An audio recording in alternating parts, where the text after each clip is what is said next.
Hi అండి. సూదిలో దారం ఎక్కించడం ఇంత ఈజీనా? చూస్తే ఖచ్చితంగా ఆశ్చర్యపోతారు. ఈ టిప్ తెలుసుకునే ముందు చిన్న రిక్వెస్ట్ అండి. మన ఛానల్ ఎవరైనా ఫస్ట్ టైం చూస్తున్నట్లయితే ప్లీజ్ అండి ప్రీవియస్ వీడియో చూసి మీకు నచ్చితేనే ఛానల్‌ని సబ్స్క్రైబ్ చేసుకోండి. ఇంతవరకు మన ఛానల్ ఎంతగానో ఆదరించి సపోర్ట్ చేస్తున్న ప్రతి ఒక్కరికి కూడా చాలా చాలా థ్యాంక్స్ అండి. ఇలానే సపోర్ట్ చేయండి. మన ఛానల్ ఇంకా మంచి మంచి న్యూ టిప్స్ షేర్ చేస్తూ ఉంటాను. ఇలా మనం నీడిల్లోనికి దారం ఎక్కించాలంటే చాలా ఇబ్బంది పడుతూ కష్టపడుతూ ఉంటాం కదండీ. చాలా ఈజీగా సింపుల్‌గా ఇలా ఎక్కించుకోవచ్చు. ఇక్కడ ఒక ట్యాబ్లెట్ సీట్ ఉంటే చాలండి. ఫుల్‌దైనా పర్లేదు. మనం యూజ్ చేసిన ట్యాబ్లెట్ సీట్ అయినా పర్లేదండి. మనకు కావాల్సినటువంటిది ఎడ్జ్. ఇలా ఎడ్జ్ కొంచెం కట్ చేసేసుకొని సిజర్ పెట్టి ఒక టగ్‌లాగా ఇచ్చుకోవాలి.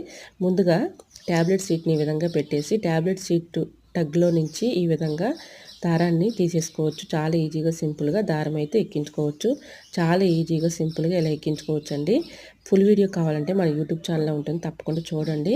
ఈ విధంగా ముందుగా నీడిల్లోనికి ట్యాబ్లెట్ సీట్‌ని ఎక్కించామనుకోండి, దానిలో ఒక టగ్ లాగా ఇచ్చాం కాబట్టి ఆ టగ్‌లో దారాన్ని పెట్టేసి ఈ విధంగా ఈజీగా సూదిలో నుంచి దారం అయితే లాగేయొచ్చు. సో యూజ్ అవుతుందనుకుంటే ట్రై చేయండి. వీడియో నచ్చితే ప్లీజ్ అండి లైక్ చేసి మీ ఫ్రెండ్స్ అండ్ రిలేటివ్స్ షేర్ చేయండి. Thanks for watching.